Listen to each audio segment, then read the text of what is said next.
Do you stop failing at your product launch? This is a story of how I felt at my first product launch so that you could fortunately learn some lessons from that and also not to fail like I do. We all want this. We want continual sales, we want a great launch, and we want sales that go on day after day. But the reality of the fact that maybe when you first start, this is what you see. This is what happened for me over the past 6 months since the first product that I launched. And today I wanted to share with you the 2 lessons that I learned from that product launch so that you can also launch your product with better outcomes. So the first lesson is my first product. So I built a postcard series of 22 cards, and this was, for me, the very first time I launched a product from scratch. This was a product that I designed with a calligrapher in Singapore, and I paid her quite well in order to design these postcards. Then I printed out 500 of these postcards and hoped that the customers would start coming. But what happened was, as you can see from the previous dashboard, there were only a total of actually 3 sales. For all the money that I had spent and all the printed postcards that I had, I only got 3 sales. And you can see from these postcards that they look pretty impressive, that they are handcrafted, it looks beautiful, it has encouraging graphics, it has inspirational quotes, and by the looks of it, it should, or at least in my mind, it should have succeeded. But I got a total of 3 sales and a total of $53.74 from the sales of these 3. 2 of those 3 sales were from friends. And for the rest of the postcards, I've been trying to give them away. Yep, you didn't get that wrong. I've been trying to give them away for free. Today, you might be on the verge of launching your first product. And the first question you need to ask yourself is, who is going to be your customer? Because there's no point launching a product that no one wants. And that's the brutal truth that I found out. For all the efforts made and all the money spent in developing, thinking about a product, I had failed to think about who my customer was. And so the first lesson that I learned was this process of customer discovery. Customer discovery is introduced by Steve Blank in his book, The 4 Steps to Epiphany, which is a great read. And in it, the first lesson is that it's not about you. This is a you-centered approach to customer development. And this you-centered approach, or the product-centered approach, is not going to work, because it is you who is at the heart of the product. And my friend, who is a successful entrepreneur, once told me, you're trying to sell people your emotions. Why would they want that? I mean, if you look at these products, they were based around my own emotions. They were based around my writings. They were based around what I thought would sell. And this me approach doesn't work for the customer, because the customer is thinking, why would I want to buy your emotions? I want to buy something that serves me. And as Thrive Teams once said, Your business exists to serve your customers, not you. Let me say this again. Your business exists to serve your customers, not you.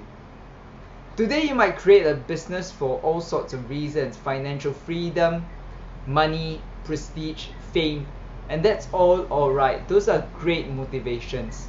But at the heart of it is that you need to serve your customers. You cannot be selfish about it. The fame and the glory will come later, but it comes only when you keep a laser sharp focus on your customer. A customer-centric approach is about thinking, what does your customer actually want? But let's take a step back before we even think about that, because you need to think about the demographic of your customer. You need to be able to answer these questions like, what is the ideal customer for you? What's her name and age? Where do they grow up? How do they live? Do they rent? How much do they earn? That is your ideal customer. And then you need to get into their brains by thinking about the psychographic nature. So what's their biggest problem? What are their fears? What keeps them up at night? What do they dream about? What do they hope? What are their aspirations? What are their dreams? How would they describe their perfect day or even their perfect year? It's only when you can get into your customer's head that you know what they want. So the second lesson that I learned is that you need to know yourself. Just now I mentioned Steve Blank's great book, The 4 Steps to Epiphany. And in creating any business, you first need to understand what your hypothesis is. What are your assumptions? Because you don't go into a business just thinking that this is going to sell. You go in with a certain set of observations and assumptions about the market, about the customer, about the solution that is out there, and you think, I can create something better. But then you also need to be able to test those hypotheses, those assumptions that you have, to see if they work.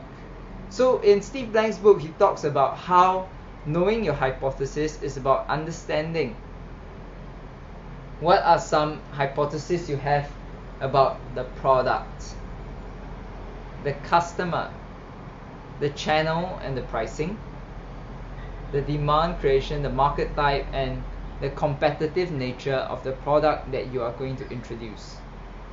And so some of these key questions and assumptions that you have is then tested through the hypothesis testing phase. So it starts with writing out your hypothesis for this, and then after that you need to test your hypothesis. So for example, you need to know who your customer is. For me, it was probably a 28-year-old woman who was looking for something nice to put on her table. But the reality is that maybe the customer was going to be someone like me, someone who liked fancy things, someone who liked to write, someone who liked to give cards to people. But the reality is, was there really such customers around? And if there were, would I be able to find them? Because I needed to ask myself, what is the problem I'm trying to solve? Was it an empty table? That their table looked empty and it needed a postcard there for them? Well, clearly this is not a big enough problem for people to spend $19 on a set of postcards. And then you have to look at, what are their current solutions? What are the current solutions to their problems? And then lastly, what is your product solution? You know, these 4 questions help you to validate and test your hypothesis to see if it works. At this point in time, I don't have all the answers to what would make a successful product launch. And that brings me to the second lesson.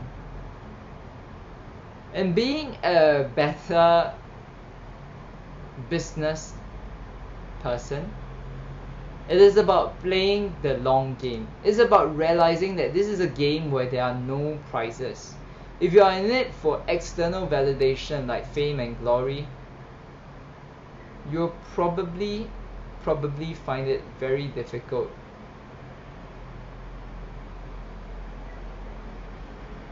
Being a business owner is very challenging. And it's even more challenging if you start grading yourself like it's a performance. One thing I discovered was that this aspect of performance was going to be incredibly difficult to attain. And if I was going to aim for that performance every day rather than looking at the progress that I was making, I was bound to fail. And today, you have to remember, this is a game where there are no prizes. This is a game where there are no prizes. Celebrate the progress that you have each and every day. And remember that at the end of the day, it's not about you. It is about the customer. Have you also successfully launched a product? What was the most helpful thing for you in launching that? Let me know in the comments below, and I would love to hear from you soon.